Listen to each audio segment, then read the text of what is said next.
hello. Hey. Hi. How's it going? I'm good. Good. Yeah. Yeah. That's all this is. All right. Just us checking in with each other and then shut off the sound, go back to our lives. I don't know why I always talk to the people. Like, hey, how you doing? Mm-hmm. Like they're gonna be like, hey, I listened last week. I want to let you know. I'm good. Great. Doing okay. Doing good. Yeah, why don't you guys report back and tell us how you're doing? We ask you fuckers all the time. Every single week, all I want to know is how you doing. Honestly, we're a little bit offended that no one fucking answers when we ask. Kind of pissed off. Rude. Falls on deaf ears. We don't even know if you're listening because you don't answer the simple questions. Rude. Very rude. It is rude.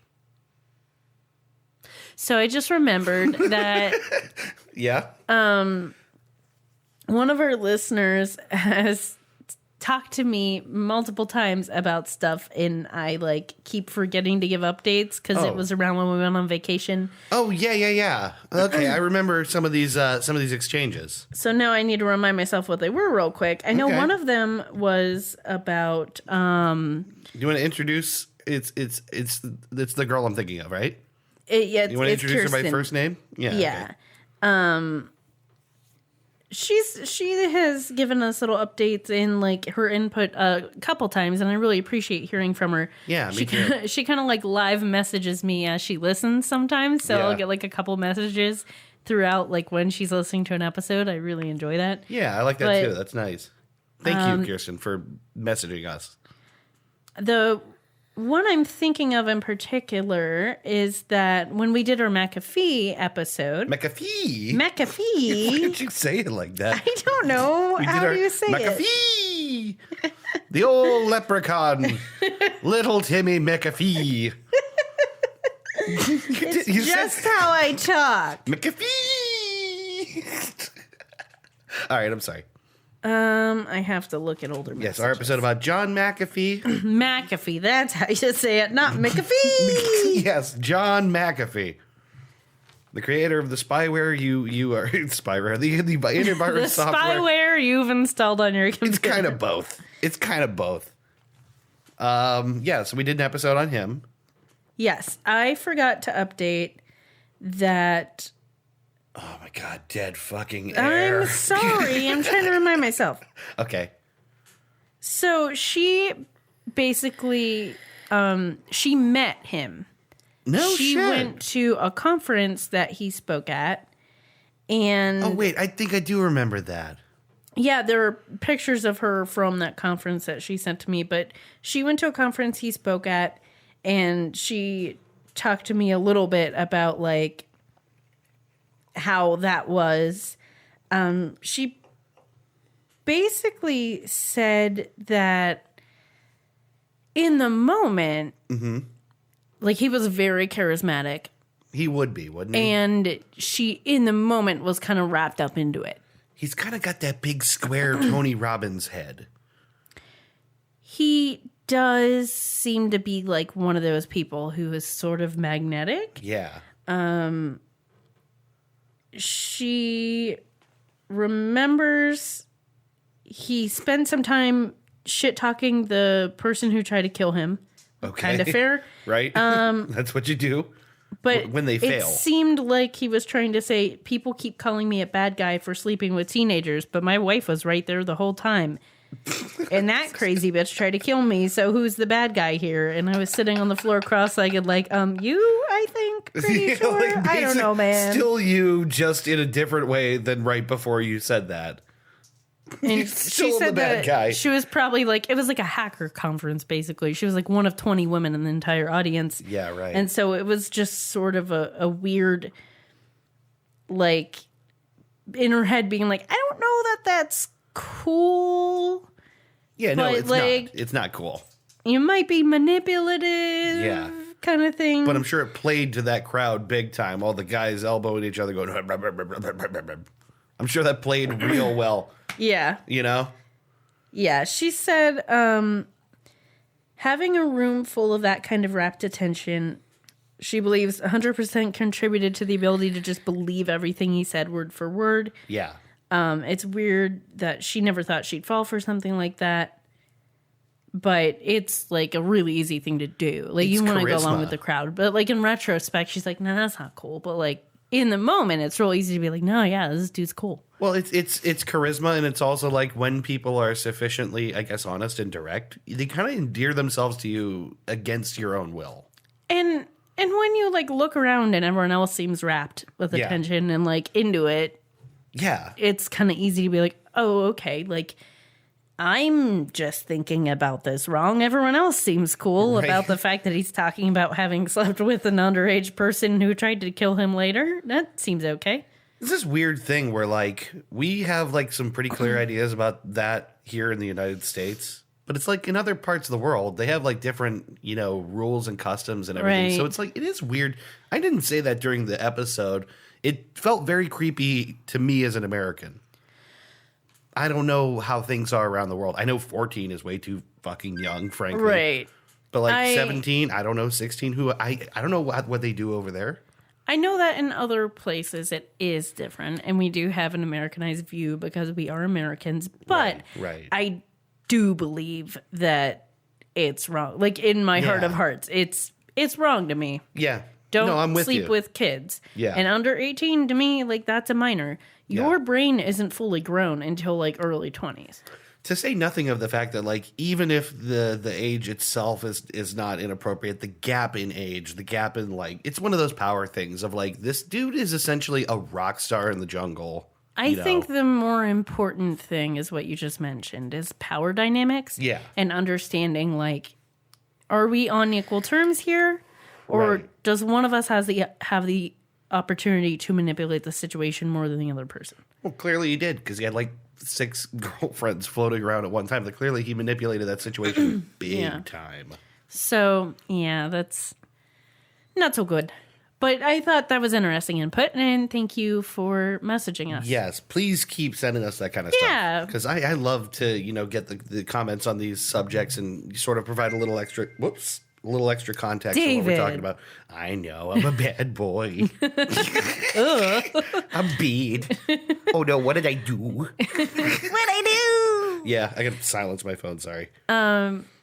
But that just goes for everybody. Like, we really appreciate feedback. If you're listening to the episode, and you just, like, thought of something that you relate to or whatever, like, we really appreciate it to know that you're listening. We really appreciate it if you just want to message us random stuff you thought of when you were listening to it. Hit us up on Facebook Messenger. Basically, it's a really good way to get a hold of us. Or email us. Like, Laura does it all the time. Kirsten does it all the time. We really appreciate knowing you guys are listening and having a conversation about like what it made you think of. Yeah, right. We like you, babies. Yeah.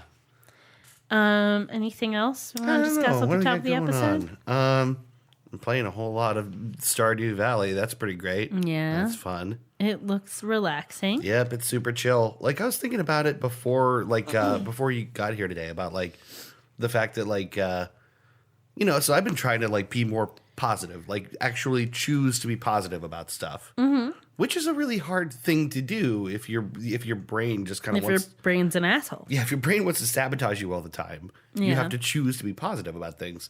So it's like, I was thinking, like, this is a thing that's good for me, like a sort of a simple farming game where my biggest problems are watering my fake crops and, like, going on a little cave adventure. Like, that's it. It does seem nice. It's, like, repetitive in that soothing way. Yeah. It's like you're kind of doing the same kind of things over and over, but you have like incentive to do them because you're getting money and you're like being successful in games. So you're like, okay, I can do this for a while. Yeah. It's nice. It is a nice thing. So I'm enjoying that. That's a new thing. I have long said that I enjoy like tedious, repetitive things. Yeah. Like I like knitting. I like painting the miniatures for D&D. I like weird, tiny, repetitive tasks that I could just get wrapped up in for hours.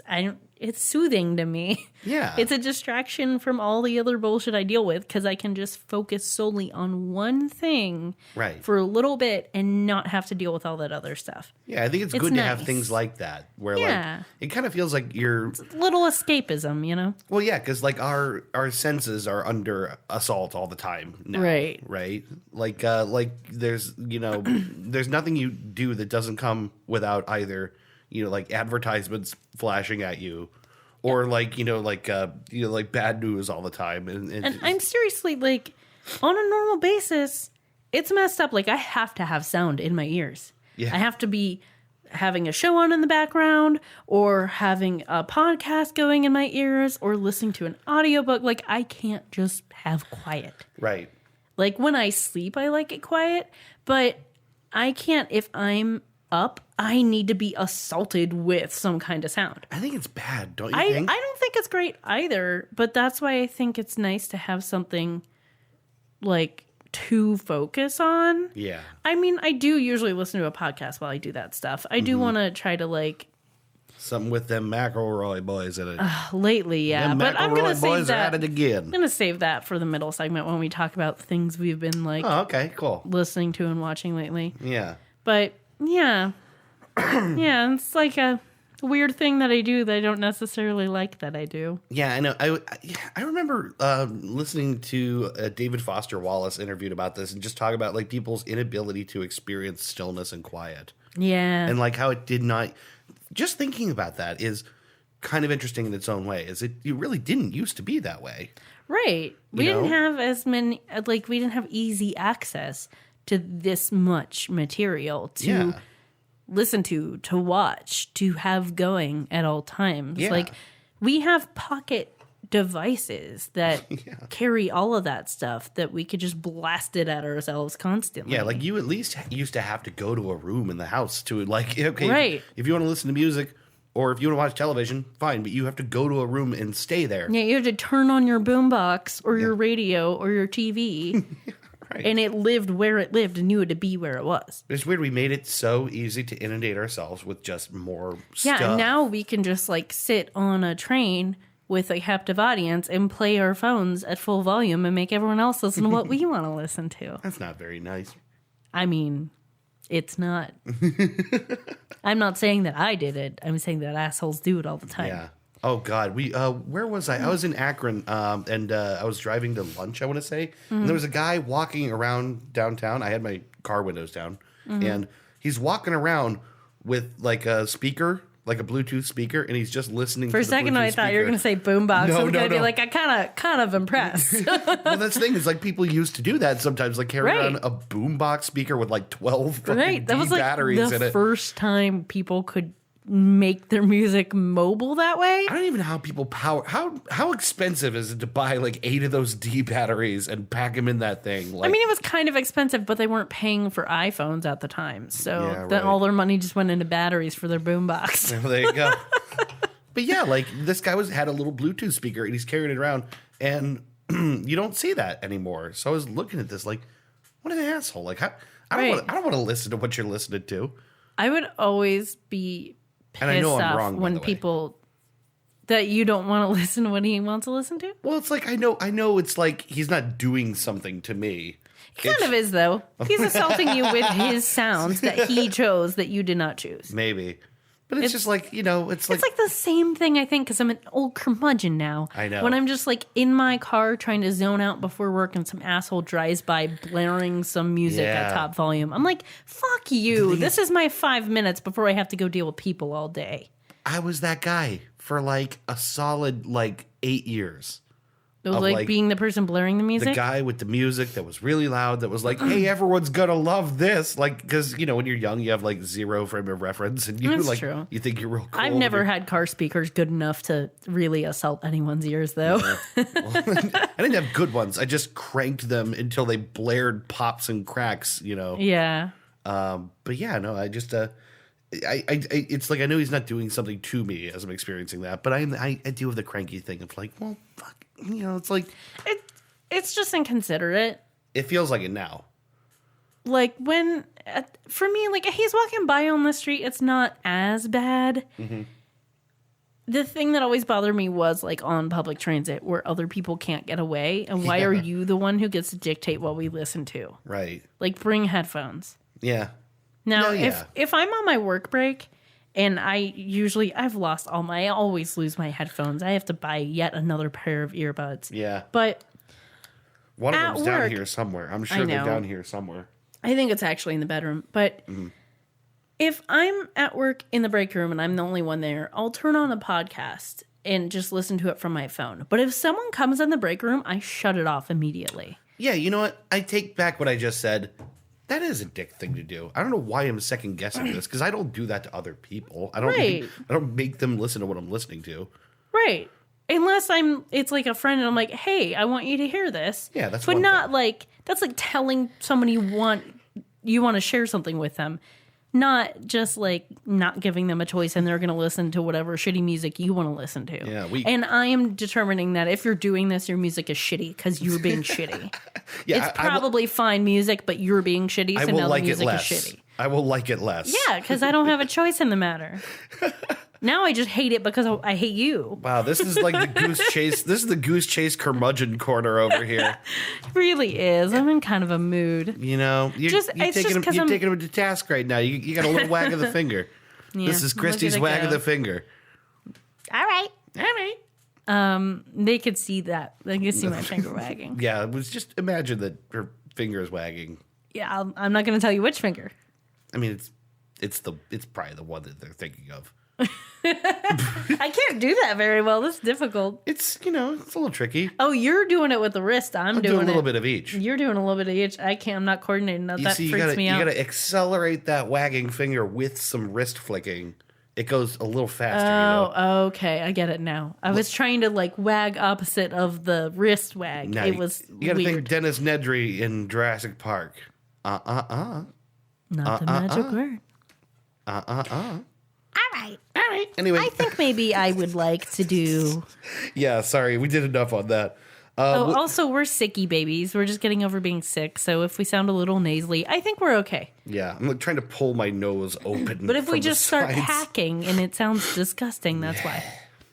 Yeah. We're Man, sicky. I could really use some Breathe Right strips. Yeah. And some Vicks. Just do like a neti pot and just rinse your whole head out. Whenever I'm sick, there's 3 things I want. Vicks. Yeah. Breathe Right strips. And a healthy dose of Benadryl. Yeah. It's like the trifecta for me at night. It's amazing. Whatever does it. Yeah. And I'm out of 2 of those things. Well, we got Benadryl around here. I have Benadryl. We might have a baby Vicks. All right, I need to get some Breathe Right strips. All right, we'll work on it. Yeah, we'll just... this is interesting. We'll duct tape some popsicle sticks to your head. All right. And then we'll take a picture and document it for the podcast. Sure. Christy. It's time. Would you like to play the internet's favorite... I can't stress enough how famous this game is. I think you're right. It's everywhere. We blazed can't turn the trail. around without someone talking about. We blazed the trail. 420 blaze it. Trues and Fnews. Trues and Fnews, our true news, false news game quiz in which I present 2 false stories, 1 true story to Christy, and she has to guess the true story from the false stories or the trues from the Fnews. I'm getting really good at that. No, do it faster. Time to play the... Well, no, don't do it. Don't do it. Time to play trues and... Time to play trues and... What? Nope. I can't do it. No. Next time, you'll be even faster. I've hit my maximum theoretical limit. I don't know. I'll practice. But we're forgetting something very important. Are you gonna do the theme? It's time for Trues and Fnews.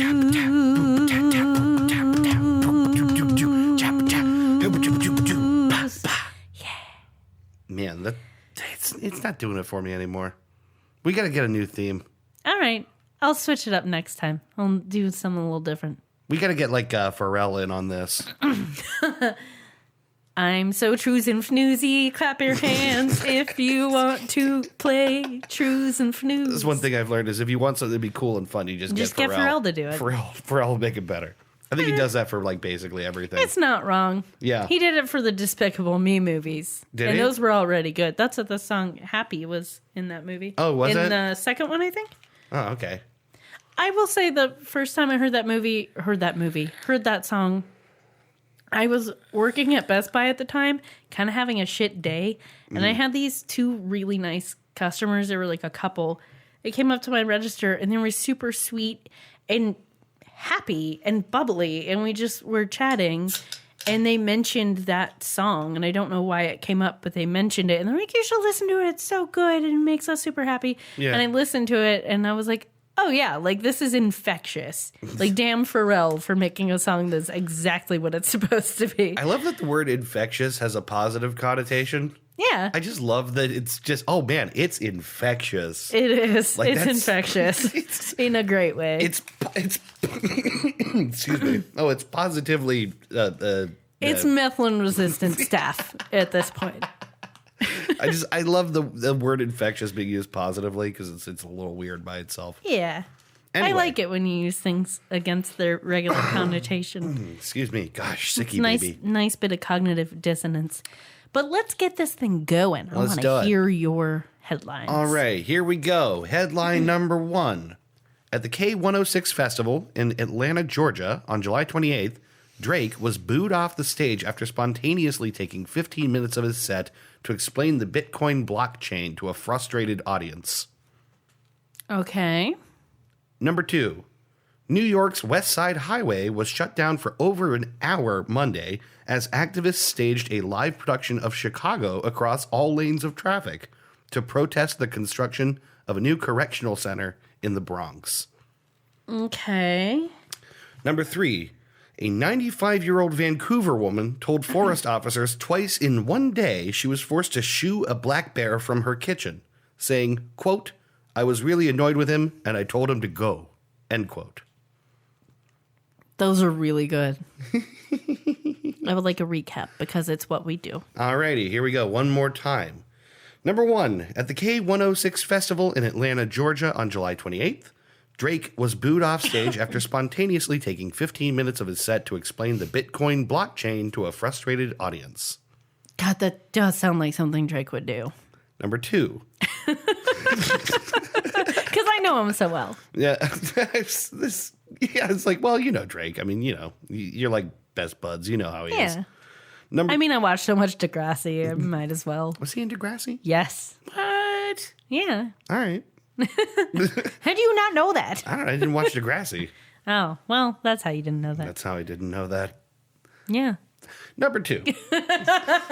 New York's West Side Highway was shut down for over an hour Monday as activists staged a live production of Chicago across all lanes of traffic to protest the construction of a new correctional center in the Bronx. Just chugging water. Okay. Number 3. A 95-year-old Vancouver woman tells forest officers that twice in one day she was forced to shoo a black bear from her kitchen, saying, quote, I was really annoyed with him and I told him to go, end quote.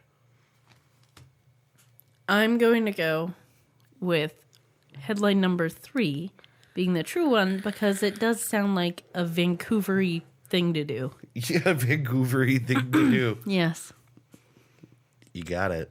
Really? Yeah, you got it. I really wanted that to be true. Yeah, the other two were a little too over the top, I think. No, I thought it was really close. I just really wanted it to be true because I was imagining a person being like, he was annoying me. And I told him he had to go to a black bear. It's so great. I watched the video of her talking about this just so I could have a little extra to say about it. But she's like this. She's a little old lady. And she says, she's taking no shit from those bears. Not at all. She says she's seen so many bears, and she says, I've seen bears my whole life, and I've never been attacked by one. Her.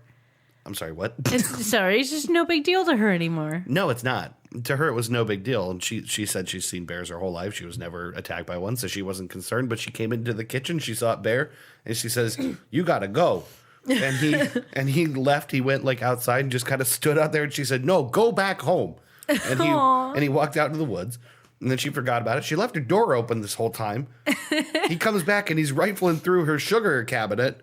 She's got like a big box of sugar. I guess it's an old lady thing. He found the sugar cabinet. Yeah, he found the sugar. Man, that bear's nose is good. And he was getting in there and she comes back and, no, you got to get out of here. And he just left again.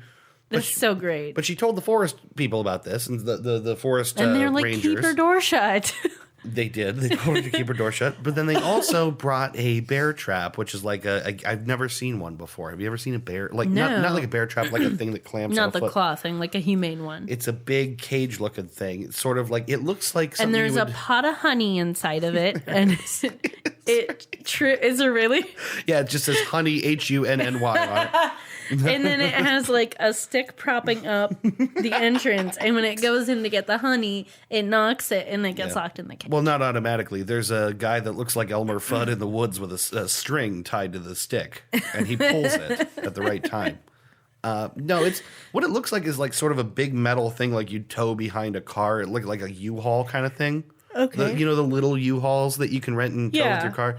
It looks like that. And I think that's the idea is they go in after something, That's some kind the of bait. idea. That's the idea.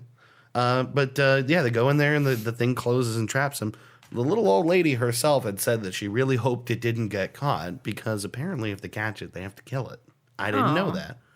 I could just see her releasing it from it. I know, Like going just- out and setting it free. It's like 2 a.m. and she hears roar, and she goes out and it's in the thing and she's like looking frantically for the quick release. And Nothing happened. now Go on. You'll get out of here You'll now. get out go. of here. He really annoyed me. She said he made a real mess.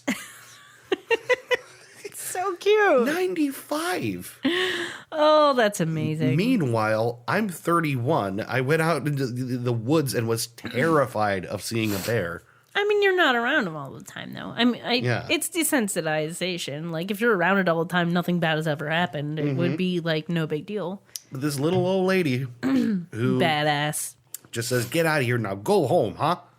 Yeah, go back home. I'm reminded of a story that is the complete opposite of this in size. All right. But it is someone talking to an animal of some kind. Yeah, just you don't have to tease it. Just tell me. So I was at a party once, and do you know Teddy Pantalis? Have you heard that name? Yeah, he's a jazz guy around Youngstown. He's very talented. Yeah, he's amazing. Yeah. But I've known multiple people who've gotten music lessons, guitar lessons from him. Mm-hmm. And I was at a party with one of those people who had gotten lessons from him. And it was the first time I met him. Mm-hmm. And we're talking, and I hear him telling this story. Like, I was in a group, and he was telling a story to other people, and I was just there. And he's talking about, like, he was in his kitchen or something, and there's ants in his kitchen. Mm-hmm. And he didn't want to kill them, so he leveled with them. Yeah. And he looked at the ants, and he's like, I really don't want to kill you guys, but you're in my space, and I understand that it was yours first, but now there's a home here, and this is my home, and you're gonna have to go. And they didn't go because they're ants. Yeah, because they're so ants. then he talked to them again, and he was like, "Guys, I don't want to hurt you, but we talked about this. You have to go." Oh my God. And then the ants went away, and he didn't have to kill them. You know what? That's a very interesting story. That's what I'll say about that. Yep. Yeah. Uh-huh. I don't know what to make of that. And for some reason, her telling a bear to go away and it listening made me think of that. You guys, you gotta go, man. You just gotta go. I'm just sitting here bopping and beedly dooping on my guitar. Yeah, that's what he says. Yeah. That's how he describes No, it. I don't think jazz guys call it a guitar. Or diddly bopping. Diddly bopping. No, that is what they call it. Well, you'd know better than me, I guess. Well, you know, I'm kind of a hip cat. Hep cat. A hep cat? Yeah. That's the correct terminology. I Don't have no question idea me what on you're this. talking about. Into the middle segment. Yes, let's do this. So we were thinking for the middle segment here, we could talk about some of the things that we're watching and listening to and just kind of entertaining ourselves with lately because, it's something we do an awful lot of. We have nothing else to talk We about. have nothing else. But, it's like on the Three Dudes podcast, I'm always like every week I have a recommendation of some kind. Yeah. I'm always, like this is what I'm into. We don't really do that regularly here, so maybe it'd be nice to do a couple of recommendations, essentially. Okay. Stuff for people to check out. Well, typically, lately, I'd been mostly listening to podcasts, and I got really obsessed with one. I can't remember if I mentioned it on here or not, but I had been listening to Adventure Zone. I don't think you mentioned it on this podcast. It's by those McElroy brothers. Oh, boy, I tell you, the McElroy boys been at it again. They have like a billion podcasts between the three of them. They really do.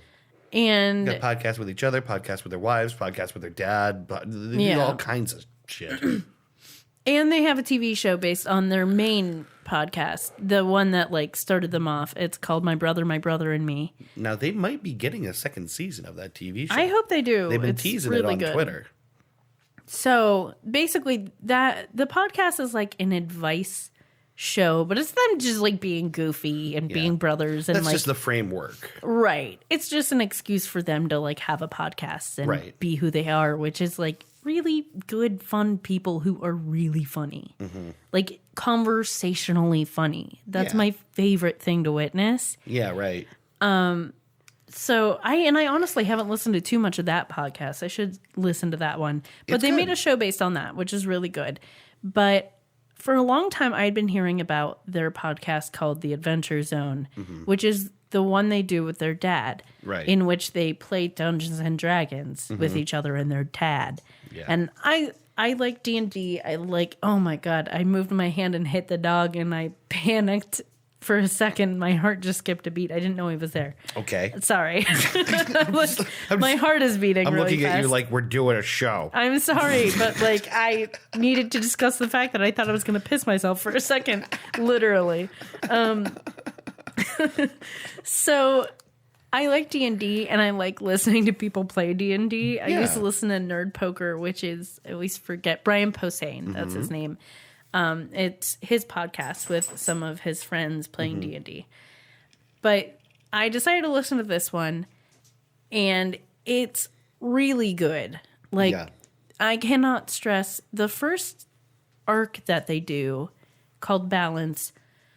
The story is so good. And it takes a minute for them to really get going and build their characters. Yeah, it does. You really kind of got to be willing to sacrifice like 45 minutes at least of like warm up. It might be more than that. Probably more. It really gets going. I'd say really through the first kind of like campaign of that arc. The Here There Be Goblins. Yeah. You got to get through that and see where that is heading.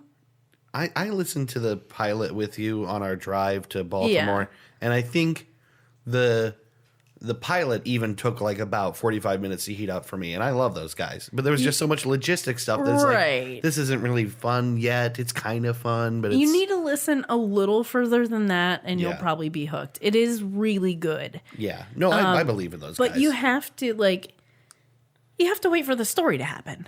The beginning is like set up and them learning how to play the game because most of them haven't played. Yeah. Their dad had never played, which surprised them because he's a huge nerd. Yeah, right. And of the right age to have played some D&D. Right. And he basically said that like no one around him wanted to play, so he never played. Like he wanted to, but there was no one to play with. And then of the person DMing, Griffin had played, but he had never DM'd before. And then the other two, one of them had played some, and the other one hadn't played at all. So it's like everyone learning. Yeah, right. So, which has its little hiccupy moments, but like once they get going, they're moving. Because they are such funny people, and I don't know if they really intend to be, but they're all storytellers. Like they are so good. And the storyline of that campaign is amazing. It made me cry multiple times, which is ridiculous that I'm like crying over D&D.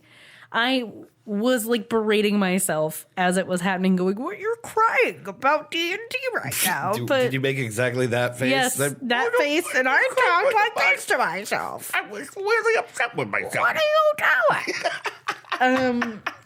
But there were really like touching moments because it's a really good story. Well, they also get invested. They really like their characters. They really like, so like when things go bad, and if you really play D&D effectively, right, you are your character. You feel it, And we've been playing, and I think like it made me want to play even more. Yeah. So I sat in the last time you guys played, and I had a lot of fun. Yeah. It was actually kind of nice that I had been listening to this podcast because it was a brush up on the rules for me since I hadn't played D&D in a long time. Right. Kind of helps you like remember the mechanics of everything. Right. And you want to take a turn talking about what you've been listening to or watching? Yeah, I recommended this recently on the Three Dudes podcast, but I have been watching Penn and Teller's Bullshit, and the entirety of that show is on Hulu, which is something I didn't realize. So I'm really excited about it. I had watched the first season of it like over a year ago, a couple years ago, and then just kind of dropped it. Mm-hmm. But I picked it back up again, and it's there's something about watching those guys take apart sort of like a lot of like our, like the things we just kind of commonly believe and take for granted. Yeah. That's really satisfying. You want to talk about what the show is, like what the format is? Yeah, so the basic idea is every episode is structured around an idea, So sometimes it's like things like, people's ideas about their hair. Circumcision is one. We watched that episode together a long time ago. Yeah, that one's really funny. It's a heavy one too. Yeah, there's a lot going on in that one.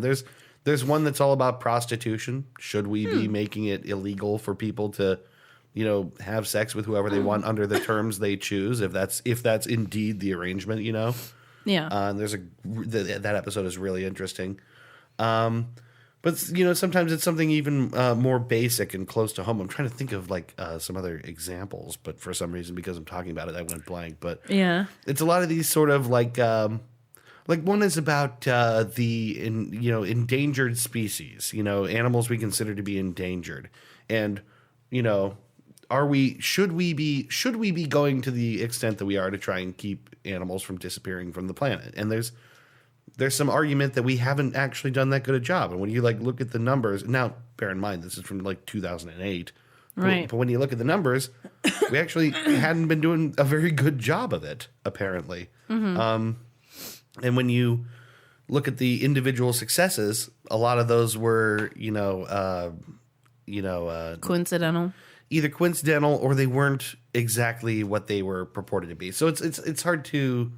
It's hard to describe without just sort of this is something I would recommend people watch because things like this are like common myths, or common stories are worth looking closer at. Like, yeah, it's basically the concept is taking something we sort of all just accept to be true and then digging in a little deeper and discussing it. Yeah, kind of reminds me of Adam Ruins Everything. Yeah, right. It's that same idea, but obviously Adam Ruins Everything is kind of more bite-sized portions. It's not a very long show. He has a podcast now too, by the same name on the Max Fun Network, which Adventure Zone is on. Mm-hmm. But yeah, I like that concept in general of like taking something you sort of don't really think about and making you think about it. It's why we do this. Yeah, more or less. I mean, like ultimately what it all boils down to is like an exercise in skepticism. Yeah. Which is important to us. It's kind of our bag. Yeah. So if you kind of like what we're doing here, check out Penn and Teller's Bullshit because there's like 8 whole seasons on Hulu. And it's a lot of fun. I didn't realize there was that much of it. I didn't either. I mean, I had only watched Are they still doing it? No. Oh, okay. No, they've been over for a while, but like 8 full seasons are available on Hulu. So check it out. Yeah. That's cool.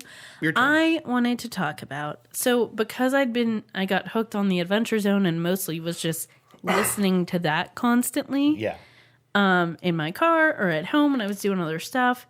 I hadn't been watching a lot of TV. And then every time I would I would like go to Netflix and I knew there was like a billion shows I wanted to watch and I can never remember in the moment what I should watch. So then I just put a podcast on. Yeah. But a couple people had recommended Glow to me, and I'd heard good things. It's the Gorgeous Ladies of Wrestling. Mm-hmm.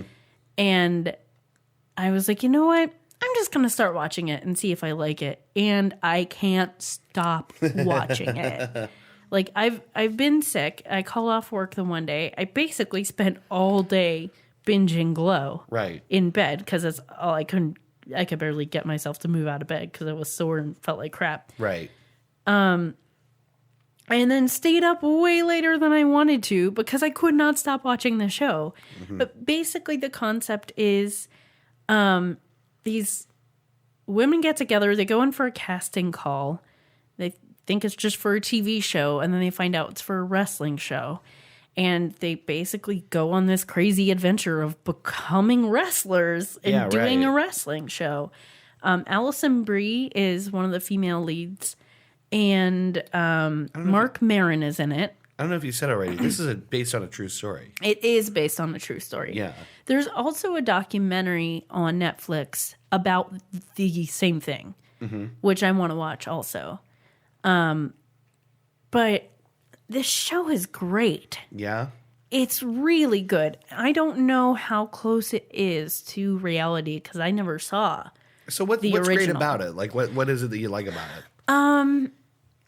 I like the fact it's kind of, because it is based on a true story, it's a peek into the past. I really like, it's super 80s. Yeah. I like seeing the costumes, like what they're wearing, and then their costumes in the ring. And it's, parts of it are kind of offensive because the show that was the time. This was wrestling when your characters were basically just stereotypes. And, yeah, right. You know, like wrestling reflects the stereotypes of the time. Right. It's actually like kind of an interesting thing to think about, like what a time capsule that kind of is. Yeah, and it's I think it's well written. It's well acted. I'm really impressed by Mark Maron in it. Yeah. I don't know how much acting he's done. I really not that much. Mark Maron has played himself on a couple of shows. He's played, like himself on his own show. Obviously he's a stand-up for a very long time, but not a big actor. Not like an actor. No. And I will say the character probably isn't too different from Mark Maron. Well, they probably, wrote him to Mark Maron. Right. They probably went, no, it's like Mark Maron is kind of this person, so just make him do it. But he's really good. Okay. And I really appreciate the character growth of everyone on the show. Yeah. And you end up like in the show rooting for the wrestlers in a fictional TV show about a real thing that happened. Like, it's ridiculous, but there's some layers there. Right. It's fun and bright, and there are parts that piss you off because it's a thing that actually probably happened to someone, and it's frustrating because it's in the past, like it's something like it's a different time kind of thing. I feel like you're trying not to spoil something. I don't want to spoil stuff, but it's like, it's kind of why Mad Men was frustrating to me. It's like, things were a different way, and so you're like, I'm a little offended by that, but also I know that it was the way it was, and blah blah blah. But it is overall a really good show. It's just entertaining. It's fun and bright, and there are strong female characters. Like writing a wrestling show and taking the reins, and sometimes having men write things for them that they don't love. But it feels really real. Yeah. It does feel like it's based on a true story, because it is. Yeah. And I don't know how true to form it is. Like, I want to watch a documentary to kind of compare. Yeah.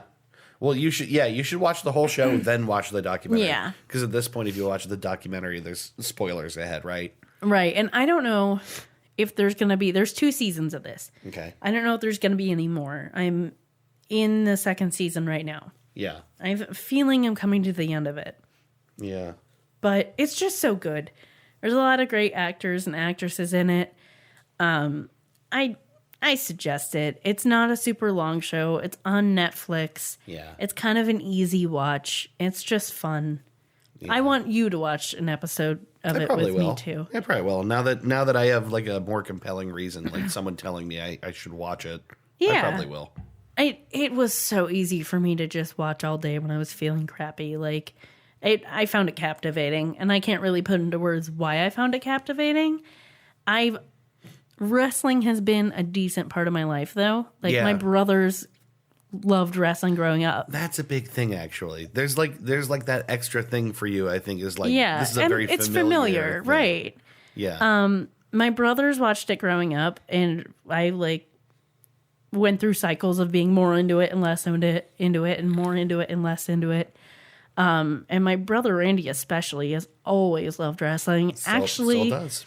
Just found out that he got accepted into the wrestling school that he wants to go to. Yeah. So next January, he's going to be going. You know he's going to do great, right? He is going to do great. He's awesome. wanted this for a long time, and he's in really good shape. And I'm really proud of him and excited for him, and I hope it goes well. But he started seeing the school that he wants to go to start posting things about, hey, our class next year is starting to fill up. And he real quick got his application in, and they accepted him. So he's got to give him like a down payment. I'm so happy for him. In January, he's going to go do that. Yeah, I'm really happy for him. Yeah. This is something he's wanted to do for a while. He tried out for Tough Enough. He did the sort of videotape for Tough Enough, right? Yeah. And it's just like always been a big fan, and this is something great for him. So I'm really happy. Yeah, I am too. But yeah, like wrestling has been like a decent sized chunk of my life, of like something that's been around and that I've liked and my family's been into. I am friends with some independent wrestlers. Yeah.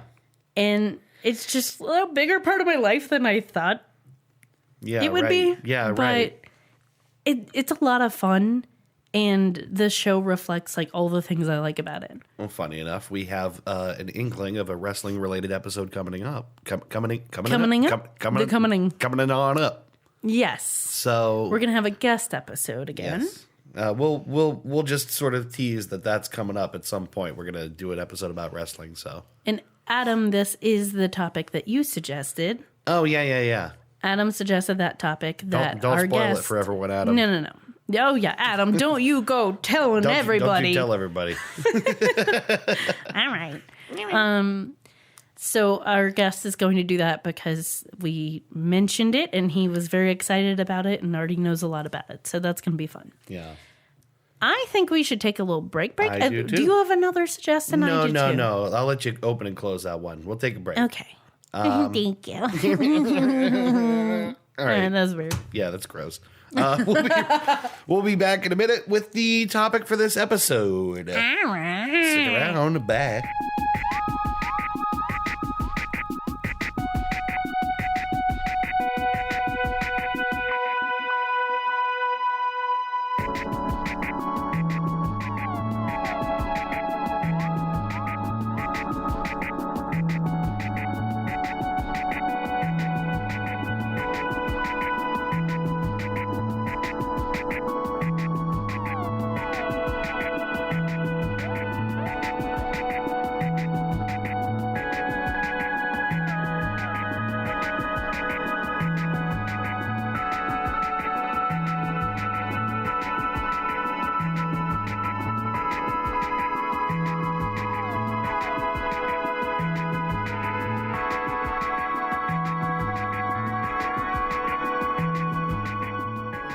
And we're back with the Nice and Phlegmy podcast. And we're back. Hopefully I got all the phlegm out during the break. Keeping it good and phlegmy over here. You can't see it, but I'm making the okay sign, and I'm like, that's nice and phlegmy. Nice and phlegmy. Way we like it here. The couple that phlegms together does something else together. I don't know. I don't know what. Well, they probably blow their noses together. Yeah, but that doesn't rhyme. Oh.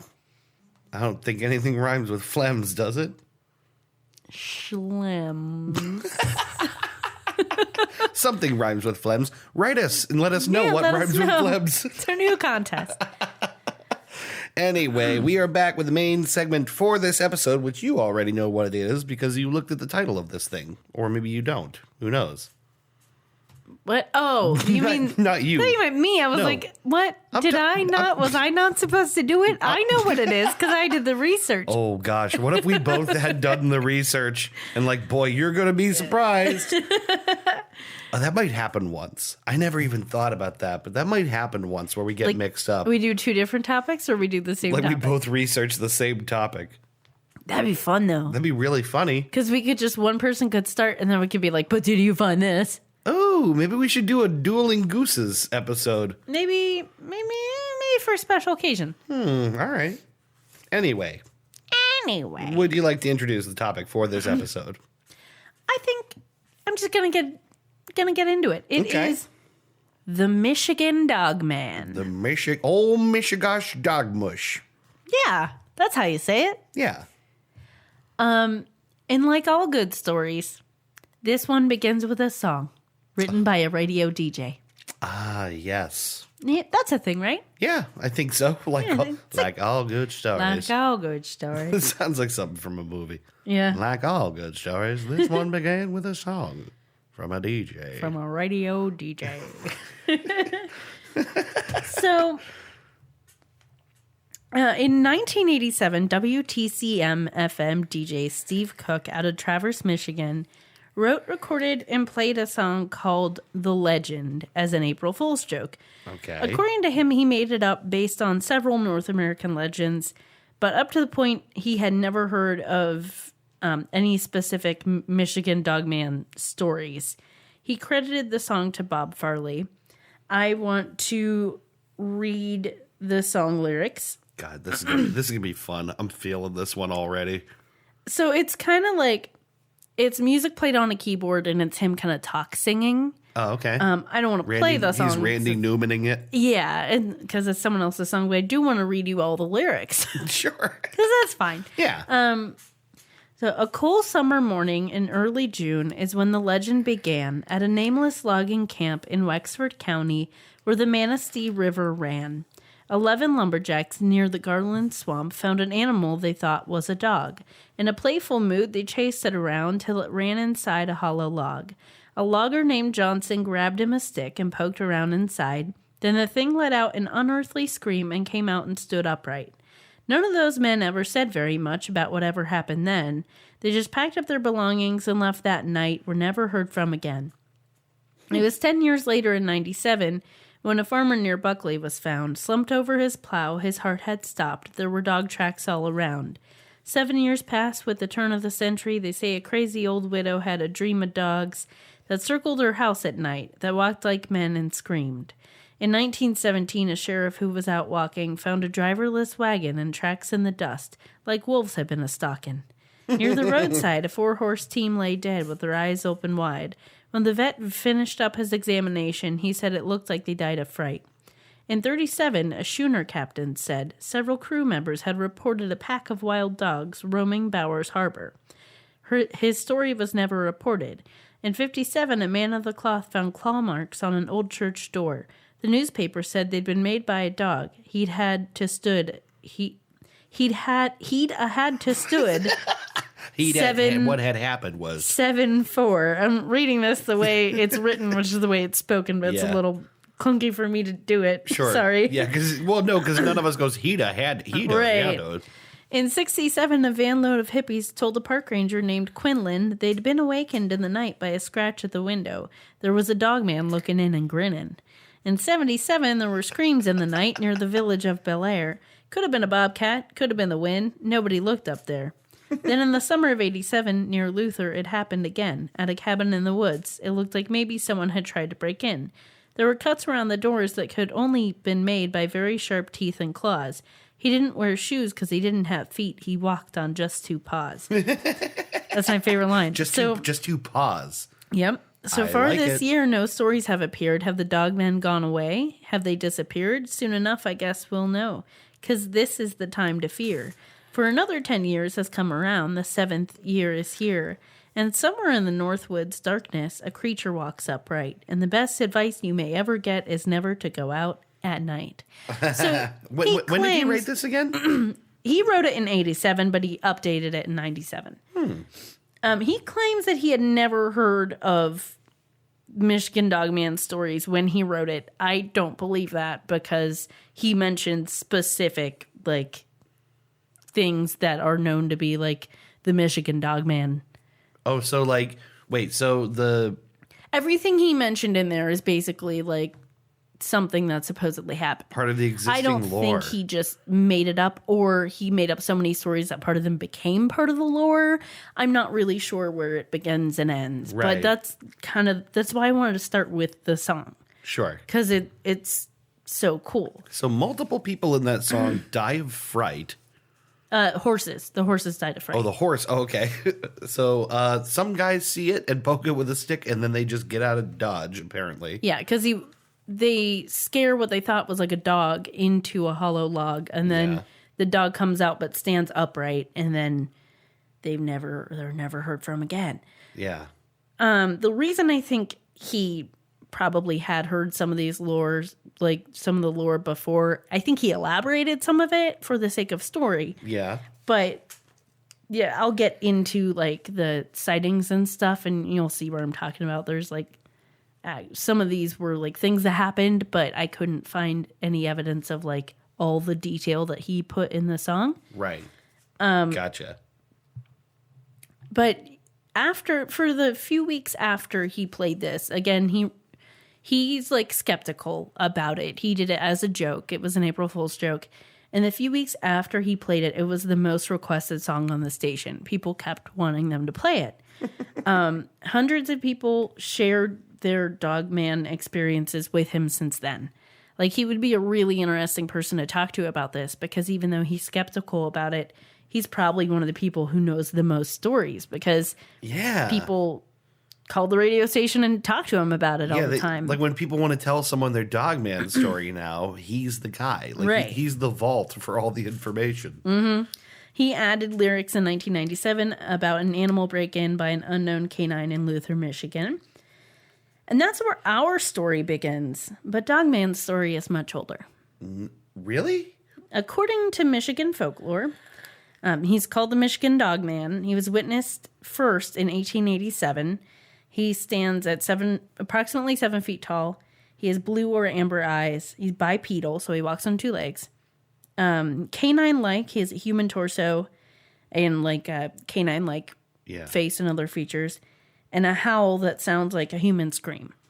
Oh my God, that's such a horrifying thought. According to folklore, he operates on a 10-year cycle. So he appears every 10 years on years ending in 7. So they mention that in the song. Throughout Michigan, mainly the northwest quadrant of the lower peninsula, the mitten, if you will. Sure. Now that I'm thinking about this, he released this in 1987. Yeah. The first sighting is 1887. 100 years after. And he claims to have no idea. Right. That's such... Oh, boy. My bullshit alarm is I feel raging. like he had definitely heard... Yeah, he released it on the 100-year anniversary. Right. How could he not know? Right. He had to have. Yeah. I think it was just talking. You know, there's no way you just made up all these stories and people were like, no, yeah, like it's connected to this lore, definitely. But I can't help but wonder why he would lie. Like, what's the... I don't know if maybe he was misquoted. It was like from Wikipedia, so who knows if he was like misquoted or what, you know? Yeah. But the point really is that he made this song kind of as a joke. And he collected, obviously, some lore and probably made up a little bit to embellish it. Yeah. But it really resonated with people who called in and went, no, I've seen something like this. I've heard of this. Or, you know? Yeah. That's the beauty of these kinds of stories. That's so cool. So I want to talk about that first sighting. It was 1887 in Wexford County, like he mentions, which is why I'm like, Yeah, right. Okay. Let's just right now officially throw out that he didn't know about this. Right. Now, the information I have is that it was 2 lumberjacks, not 11. Right. And that they saw a man's body with the dog's head. I drew a nice little map. I drew a mitten. Oh, okay.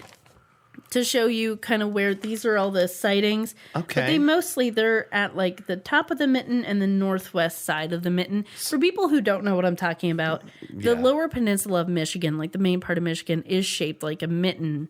Like, so Wexford is approximately on the mitten where the middle digit of the ring finger would be. Yeah. Somewhere up there in the northwest of Michigan. Yeah, most of these are in the northwest. There was one that would be like on the thumb of the mitten. Yeah. There's one further north. There's one a little further southwest. But they're kind of like towards the west mostly. Okay. In 1937 in Paris, Michigan, which is the one that's on the thumb, Robert Fortney was attacked by 5 wild dogs, and he claimed that one walked on 2 legs. Oh, my God. In the 1950s, there were similar reports in Allegan County. And in 1967, in Manistee and Cross Village, there were some more accounts. There were some sightings. in late 2011, there was a movie? Yeah, a movie called Dogman premiered at State Theater in Traverse City. It includes a brief segment of something called the Gable film. So it's about the Michigan Dogman. Is this like the Dogman Zapruder film? Is it? Or no, shoot, that's the. I'm thinking of the wrong thing. That's the Zapruder film was the JFK thing. What's the name of the film of Bigfoot? I'm not sure, I can't think. But of what it's called. I did a little research on the Gable film. Okay. So if I got some of this information from Scare Theater on YouTube, they did a nice little video about this. The Gable film was an old home movie filmed on 8mm, appears to be from the 70s, supposedly found at an estate sale somewhere in the lower peninsula of Michigan. The tin that it came in had an inscription. It said Gable case number MPO 41171-1. Okay. In the video, you see people driving snowmobiles, someone chopping wood, and a dog. And then you see a creature, like they're in the woods, a creature running towards the camera, and then you see what looks like teeth up close and then static, like the camera fell over. Kind of see like a flash of woods, and then that's it. Okay. There's a second part of this that was later found that is police. You see police, and then you see a body of supposedly the cameraman from the original one with his entrails like dragged out. Have you seen this? I watched this. Oh my God. Now, do you remember a show called Monster Quest? No. I used to I watched a lot of this. What was Monster Quest? Monster Quest is kind of cool. It's a show where they investigate, replicate, try to like debunk myths, legends, and stories of cryptids. Okay. So they tried to debunk the Gable film. Is this still on Netflix? I didn't look to see if it was, but Okay. if it is, we should watch some of it. Yeah. It's a little cheesy. I Because bet. like they really want it to be true. Yeah. But a lot of times they do end up being like, okay, maybe we figured it out, or inconclusive, Yeah. But in this case, they debunked the shit out of it. Yes. All right. I'm They with it. somehow tracked down a guy called Mike Agrusa, who is the creator of this. I left out something when I talked about the movie called Dogman, Yeah. was that they used a segment of the Gable film with the permission from Mike Agrusa, because I didn't want to give away that it was something a guy did. Okay. But Oh, I Mike see what you Agrusa is did. the guy who did it. You're sneaky. I know. You're so sneaky. He had basically in the show admits it was a hoax. Okay. He shows them the cars that were in it, the snowmobiles. He shows them how he got the entrails effect in the second part. Nice. And the monster that you see was actually him in a ghillie suit running towards the camera. Now, you said you see teeth like approach the camera. You see basically it kind of like statics out, like someone's shaking the camera, and then you see something briefly that looks like it could be teeth like right on top of Like the camera. sharp canine teeth? Or Yeah. Like, okay. I don't know. He didn't, in the video I watched about it, it didn't mention how he did that, but he could have taken like a fake wolf mask or something and put Right. it up to the camera. Who knows? Okay. It's like real quick. It might not even have been anything like that, but it kind of looks like that. Okay. But yeah, it's debunked. He admits it was a hoax. It is actually interesting to see how he created it, though, like how he Especially got the the entrails entrails. effect. That one was really cool. I don't know if you're going to talk about it, but I'd love to know how they got that entrails effect. Oh God, I can't remember what he did now. It was like, oh crap. It was some effect like he used something really common. Okay, like something just- really ordinary. It wasn't like sausage or something like that, but it was like something you would use in like building a house or something. like some kind of like a spray foam or something like that. Something like or- that, and Okay. like painted it kind of reddish, pinkish. And he seems like kind of a handy guy. Like Okay. he seems kind of clever, because what he did was he dug a hole and he stood in the hole and he bent over and he covered himself up and he put the entrails on his back under his shirt. Yeah. So in the video, it looks like a guy with just an upper half. Right. With entrails coming off, but his bottom half is in a hole. Oh, that's so cool. So he explains how he did that. Oh, I bet Super this looks cool. I bet this looks awesome. I got to see it for myself. It's interesting. I'll show you the video that I watched because it's Scare Theater talking about it, but then they show like what they're talking about. They show the video. It's really neat. Yeah, so it's like a hoax video, but it was like debunked on a show I actually watched. And like I don't remember that episode, but I did watch quite a bit of Monster Quest. I could have seen that one and just don't remember. I will say the reason that I just kind of love this and don't outright hate it is that it does seem like it's done for entertainment, you know? Right. Like it's not like this is a dude who did this to try and really convince everybody. He was making a movie. Yeah, right? It was I mean, I don't know how much he intended people to know about it or find it or what, but it just seems like someone's creative endeavor being like, can I like make people think this is a thing? Like, can I make this movie? And he had like some good ideas. And when he was sort of found out, it sounds like he's like, it was me. This is how I did it. Right. Like, he wasn't like, no, it's totally real. Yeah, he didn't right. like double down. He was just like, yeah, that's a thing I did. That's why I like this guy. Yeah. Yeah, it's interesting. And he like let other people use it in their movie about that thing. So that's cool. I like that. That's basically the Michigan Dog Man. Okay. That's the lore. I still want to know about that man of the cloth and the claw marks on the door. I like I said, some of those could be accounts that he heard of. They weren't on like the main Wikipedia page. Yeah. And it's like lore.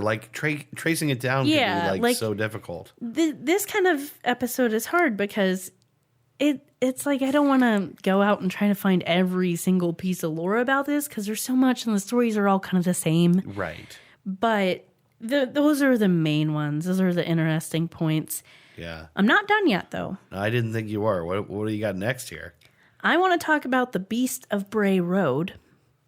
Okay. Because another thing I left out is that sneaky. In 1967, those sightings in Manistee and Cross Village, they're mentioned in a book called The Beast of Bray Road. Okay. Because they are very similar to sightings of a creature that is referred to as the Beast of Bray Road. Okay. So we got a secondary crossover cryptid? Yes. Bray Road is in rural Elkhorn, Wisconsin. Okay. Which is southern Wisconsin, north of like Illinois, Chicago area, kind of the area we would have driven through to go to Madison. Okay.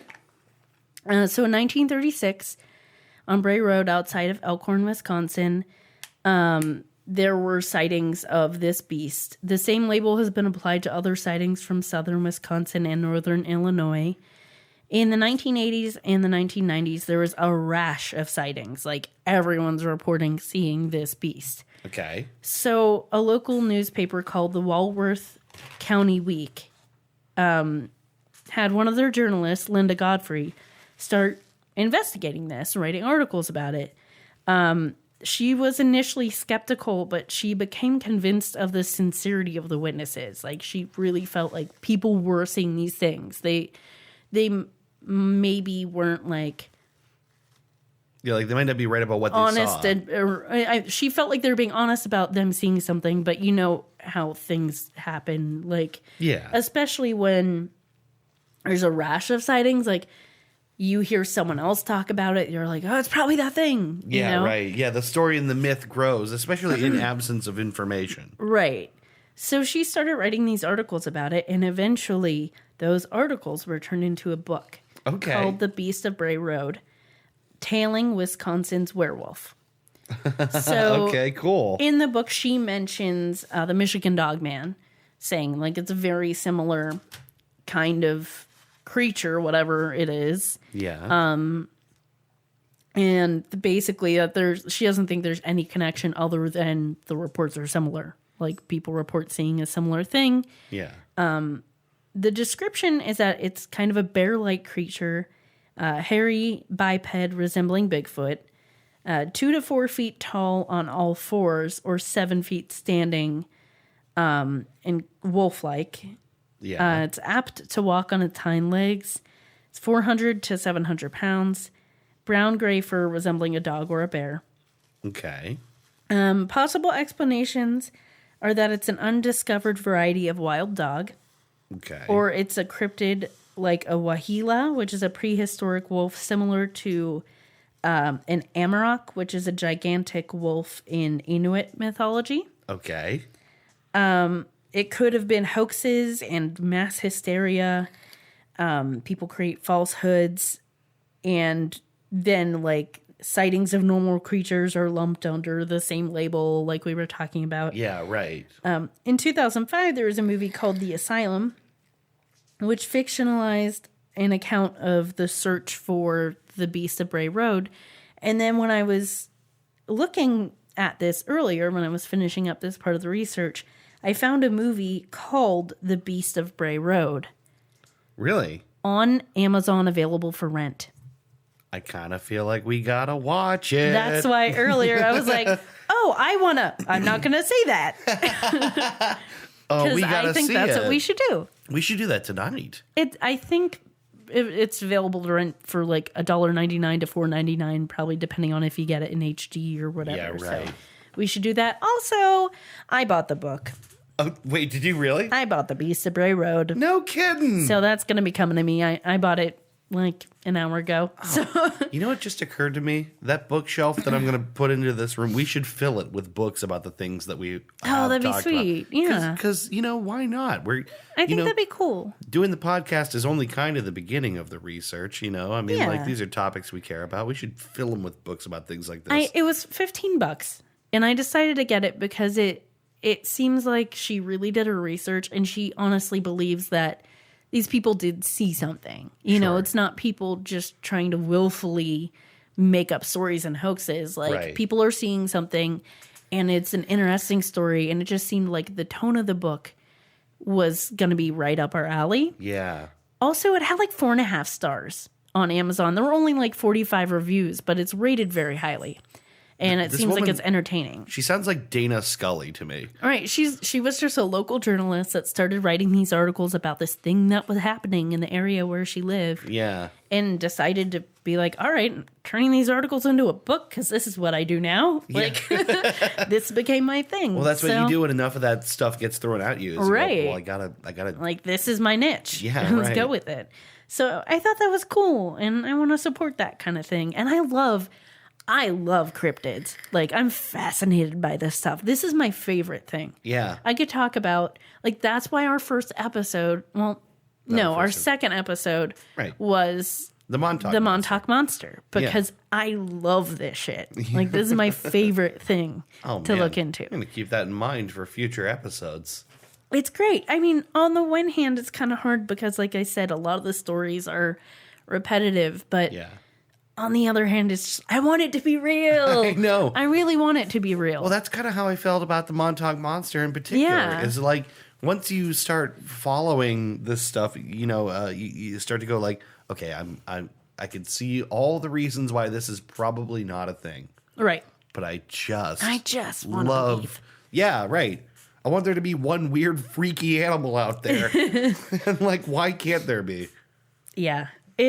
This stuff is so fun. I like it. I really do think we should watch that movie. Yeah, I'll watch it with you tonight. I think it had like 3.5 stars. It's like probably mediocre. Yeah, that's fine. I will read this book and I will report back on it. Maybe a middle segment. A middle segment for the future. Yeah, but it looked really good. It doesn't look particularly large or imposing, so it shouldn't be too hard to get through. But You know what's really funny is like throughout the entirety of you talking about the Michigan dog man before you hit the second part here, I thought, yeah, well, that's a weird thing. It had not occurred to me that it's a werewolf. It's basically a werewolf. right, It hadn't even connected in my head. When I looked up the Beast of Bray Road, Yeah. another site that came up was like a cryptid site. Yeah. It's all about that kind of stuff. And I didn't put it in my notes, but they on that site were discussing like, well, is it a werewolf? Is it something else? Because when you get into like it being a werewolf, you get into that whole dicey thing. I'm like, that's a little ridiculous, but like it could just be a cryptid. And I thought it was really funny that they're like, well, that's ridiculous. Yeah, right. Now, werewolf is silly, but an otherwise dog on hind legs, even that's the people fine. who are experts on cryptids are like, well, it's ridiculous for werewolves to exist. But yeah, I thought that was interesting. But they also kind of discussed like, well, it could be just people misidentifying a real animal, or it could be an actual animal that we don't know exists, or it could be like a cryptid that we don't know of, probably something like a Bigfoot, or, you know, like a dog that walks on two legs, or it could be a fucking werewolf. But yeah, basically it's like a werewolf type creature, or it is like a weird dog thing, cryptid animal, or it's just like something people see in the dark when they're freaked out and misidentify it.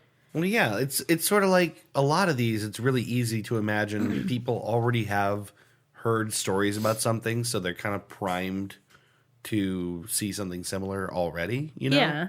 And also, like, both of these places, Michigan and Wisconsin, there are areas that are kind of rural and wooded, and there could be bears and dogs and all kinds of animals that could be misidentified. Sure. I knew what I was thinking while I was doing this research. What's that? I know what your bear not bear was. Oh. It was a dog man. Right, the thing that wasn't a bear but looked like a bear and then proved not to be a bear. Yeah. You know, I'm still not sure what animal that actually was. I'm sure it was some kind of moose type thing. It was like an elk type thing. I'm not sure what it was. Yeah, on the website of the park that you were in, there were like 5 different animals listed that are like very similar to that. Kind of like there's moose, there's elk, there's this thing, there's that thing. And I'm like, it could be any of those fucking things. They're all kind of the same thing. I'll know it when I see it. I should probably pull up the website again and have a look. Yeah. Because I'll know when I see it again what it was. For a little bit, I was just like finding pictures of these things and being like, was this it? Was this it? It didn't work. No. But yeah, I just had that thought in my head of like, maybe it was a dog man. Maybe Dave saw a dog man. But that's the fun of this. It is. It's really, it's just a lot of fun to picture that. And, you know, I guess this is really to the core of it. Like, we like to think of our world as discovered. Yeah. Right? I mean, and why shouldn't we? We've seen it from space. You know, we have it all mapped out with satellites. A GPS can take you anywhere in the country. Like, we like to think of everything as discovered already. It's like on the one hand, it's a comforting thought, and like in general, we kind of like to think that that's true. Right. On the other hand, I think most of us have this little thing in their heads that goes, but what if it's not? Well, that's what I mean. That's why it's fun, is a part of us, and it's probably not unreasonable to think, is like there's things out there that maybe we don't know about yet. I think especially the ocean. Oh, the ocean is... Like, there's so much shit in there we don't know about. Yeah, right. Like, that's one we can't even argue we know enough about. Because it's just, like, endless depths of things that, like, we just get little pieces of. We can't get there. Right. But at least the surface, we go, okay, well, we walk around up here. We know what's up here. Yeah. There's a strong possibility that we haven't seen it all. We find new stuff all the time. It's just, a lot of times it's, like, new insects and stuff. So, like, people who aren't into that don't hear about it. But it's not completely out of the ordinary that, like, there could be stuff we actually haven't seen before, or we don't know what it is. That does happen. It's not unrealistic. Yeah. And so that's why, like, this thing is exciting, because it's like, it could be true. Yeah, it could be true. You can't tell me it's not entirely true. Yeah. It could be true. It's a lot of fun, at least to entertain the notion. Yeah, I really like this. I want to go cryptid hunting. Yeah, where would you go if you had to pick a place? Where do you think the cryptids are? Where do things go bump in the night? I kind of feel like it would be a really fun, goofy road trip to do, to hit up like a bunch of places. Yeah. Maybe one day we can eventually hit up some places we've talked about. Like, I'm thinking of like the Spook Light. Yeah. Maybe go to some places in Ohio where there were some big feats. Right, where the grass man. Yeah, maybe go to Michigan and Wisconsin. Like, Yeah. I think it could be fun just to like basically go be out in the wilderness. You talk about a goose chase road trip right now? Yeah, I kind of want to go on a goose chase road trip one day. I think that's a sweet idea. I think it would be cool. And maybe we could find a way to like record on the road. I think we could. Yeah. I'm certain we could. Yeah, I think it would be a lot of fun to do that one day. I don't know if I'm ready to do it yet because I feel like there's more episodes that we have in us that could contribut to a road trip. Yeah, right. But it would be a really fun thing to do. Maybe something for like the 2-year anniversary of the show or something like that. We have to figure out what we'll do for the 1-year anniversary first. Yeah, right. And honestly, like, I've been so burnt out lately, just like on life, and doing everything has taken so much more effort. Yeah. And doing research is just hard and time consuming. But when I finally get myself to just sit down and write it out and do the thing, it's so much fun. And I really liked reading about this stuff because it's just fun to entertain the idea that it could be true. It is. It's exciting. Yeah. I'm excited for that book. Yeah. I'll probably see it in a couple days. I'm looking forward to your update on this subject after you've read the book. Yeah, it'll be cool. It'll be cool. It'll be cool. So if you guys have any suggestions for us, any cryptids you've heard of that you think we might not have, or even if we might have, we could still do an episode on it. I think we have a few more on the list, actually. Yeah. So we're gonna obviously eventually reach those. But if there's something that you've heard about out there, we would love to research that cryptid. Any any suggestions for beer names? Right.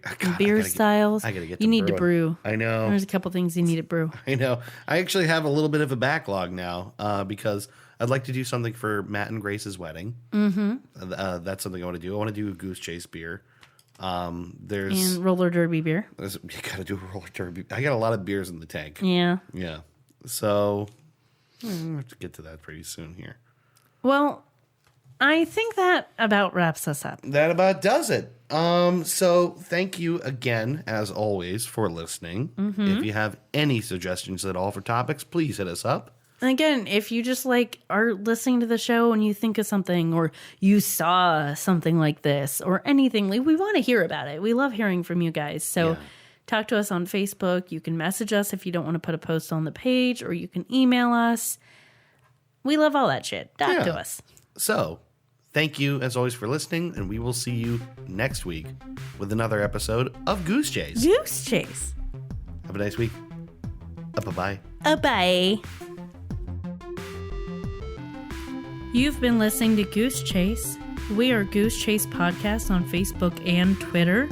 On Twitter, our handle is @GooseChasePod, and our website is www.goosechasepodcast.com. If you have any topics you'd like us to research, please email us at goosechasepodcast@gmail.com. If you like what we do on the show, please rate and review us on iTunes and Google Play. Want to go on a goose chase? Ooh, yes.